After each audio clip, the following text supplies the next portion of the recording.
Hello, everybody. Since I'm not tutoring tonight, most likely because I'm going to the basketball game, I'm going to talk about the practice test here briefly. Starting with questions from this unit begin on number 4. Remember, everything in this unit is about having x in the denominator, and from that we get restrictions like x cannot be -3. None of the other ones have denominators.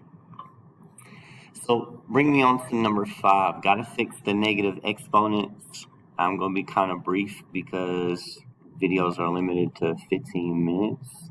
So I already factored that one. It was a difference of squares. And as I flip, I'm going to go ahead and factor this quadratic trinomial. 2 factors of 12. And they got to add up to -7. That would be -3 and -4. Still multiplies to make 12, adds to make 7. On the other side, I don't have to flip anything because there's no negative exponents. I am going to write x plus 3 twice because it's second power. And that's a GCF on the denominator. I can take out 2, and I'm left with x minus 4. So if you can cancel out, you got it from here. All I did so far was factor and fix my negative exponents. So the x minus 3's cancel. X plus 3's can cancel. These x minus 4's can cancel. Remember, you can cancel vertically or diagonally. You would not have canceled like these two x plus 3's. In the end, I'm left with an x plus 3 over 2, and I don't have really anything left to multiply. That pretty much did it for us. So final answer was that. Talking more about restrictions here, remember x cannot equal 0. And what would make this be a 0 if x was 4? That would be a problem. So x can't equal 4. This one is probably going to have 2 because I'm going to factor this down into x plus 7 and x plus 1. 2 factors of 7 that add up to 8. The 2 restrictions, x cannot equal -7 or -1. 8b over there, 1 over 2x plus 4. If I want to know what would cause the denominator to equal 0, I set it equal to 0. I subtract 4, boom, I divide off the 2, and if x would have been -2, that would have been an issue, because if you plug in -2, you're going to get 2 times -2 is -4, plus 4 would be 0. So there's a restriction, x is not allowed to equal -2. What are the vertical asymptotes? Now, they end up being the same as the restrictions. It's just to state an asymptote. It's at 0 here, or it's at 4 here, or it's at 7, and there's another one at 1. Like if I type this one in Desmos, I'd get 2, kind of like this one has 2, but they would specifically be at 7 and 1, which is not the case here. So on 13, there was a vertical asymptote at x equals 2. There's one at x equals -4. There's a horizontal right through here at y equals 0. It passes through the y-axis, so it's a y equals. So if you ever have to type some of these in because you don't know, like on 11, if you type that in, I was making sure on 13 if you know how to read the graphs. Desmos will not show you these dotted lines. You have to recognize, hey, this graph never touches +2. So with that being said, on 12, I may just type that one in. Even though when you factor this, you're going to get some canceling. Matter of fact, I am going to need to work it both ways. When I factor the numerator, it's a difference of squares. And when I factor the denominator, 2 factors of 6 that add up to 5, that would be 3 and 2. So there's 2 restrictions. X cannot equal -3 or -2. But since the 3's cancel, this -3 one would be a hole. This one would be a vertical asymptote. I'll show you. So when you type it in, and at least on the home screen, this is what you get, and hopefully you can recognize that this graph, it'll go all the way to -infinity, but it'll get really close to -2 without ever touching -2. And just to give you a visual, if I type in x equals -2, that blue line is what's called, again, our asymptote. Though it might look like they're going to touch, eventually they never will intersect, and that's the same for down here. So the asymptote was x equals -2, And again, there is a hole at -3. Now, note, nowhere will you see a hole necessarily unless you know to look for it. So when I get to -3 as an x value, just went a little bit past it.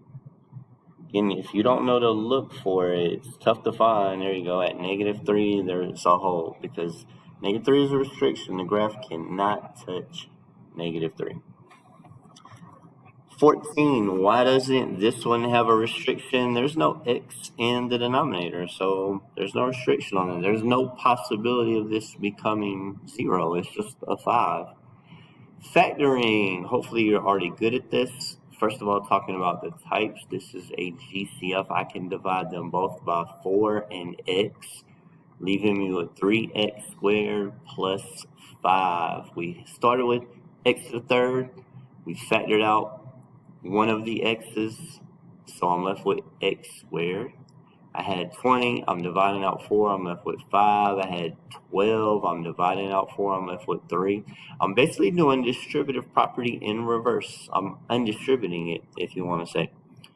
But this one is not a GCF. This one is a difference of perfect squares. Remember, 25x squared is 5x times 5x, and -64y squared is 8y, and 8y, I didn't do the negative yet.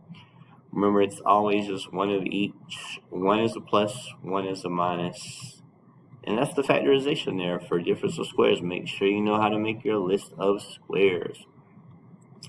Quadratic trinomial, you got to pick two factors of 16, and they got to add up to -10. They got to multiply to make this.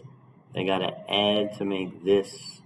And those numbers would be -8 and -2. This one, in Math 3, we deal with problems that will factor twice. This one will first, they will all divide or GCF out a -3, leaving me with x squared minus 7x plus 12.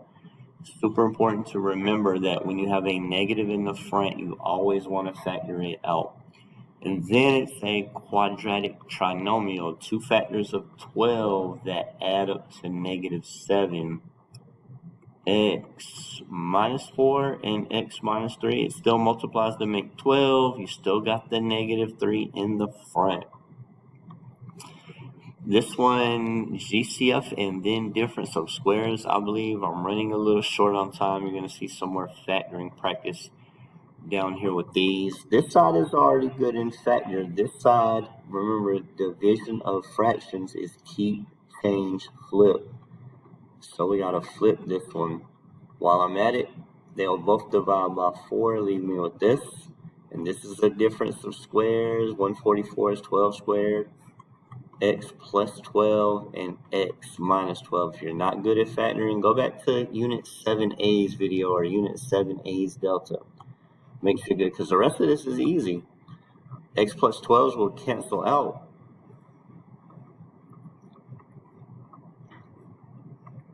So this side again didn't factor. X plus 12s cancel out. The x plus 2s will cancel out. And in the end, I'm left with the x minus 12 over 4.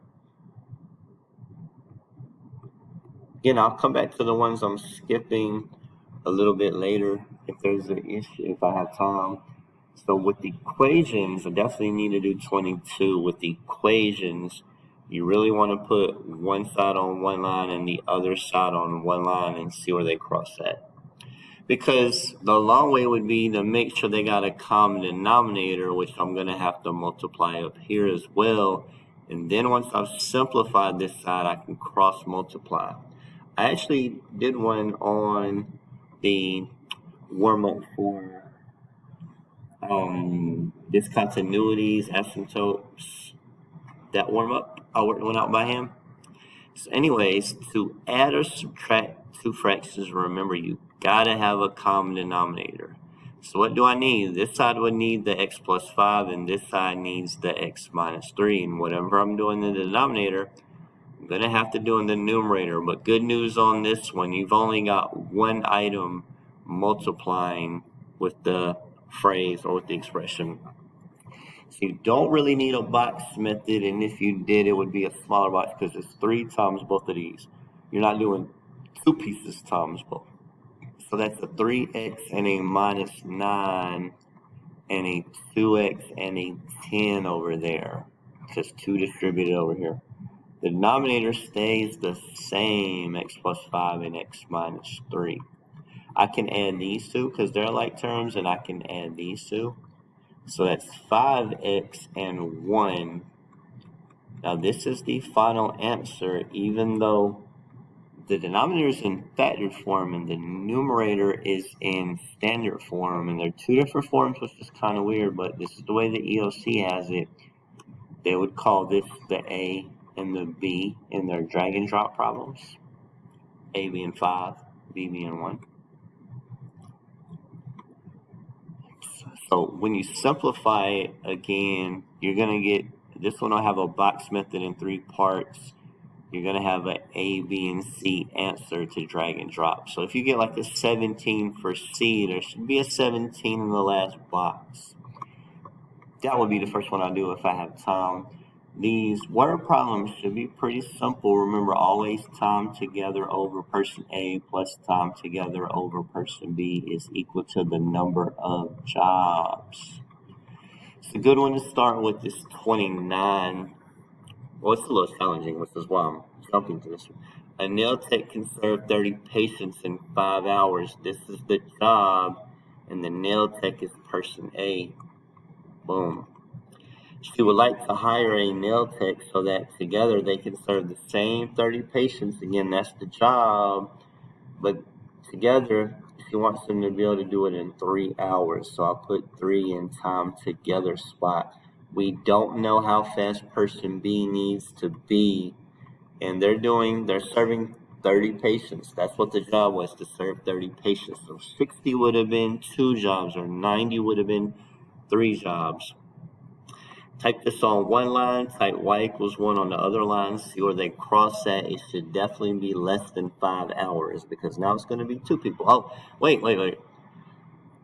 3 was the time together, 5 was person A. I remember the answer came up to a little bit more than 5, or matter of fact, a bit more than 5. Let's type it in. So the good thing about using 2 separate lines, if you never noticed, you can actually click where the 2 lines intersect.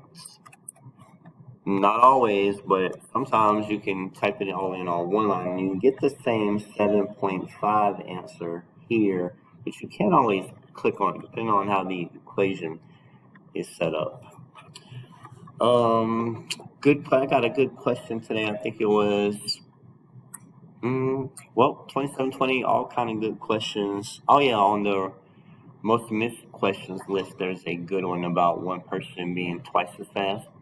So anyways, let's check out 28. Max can catch 100 fish in 6 hours. So again, this is the job, not person A or person B.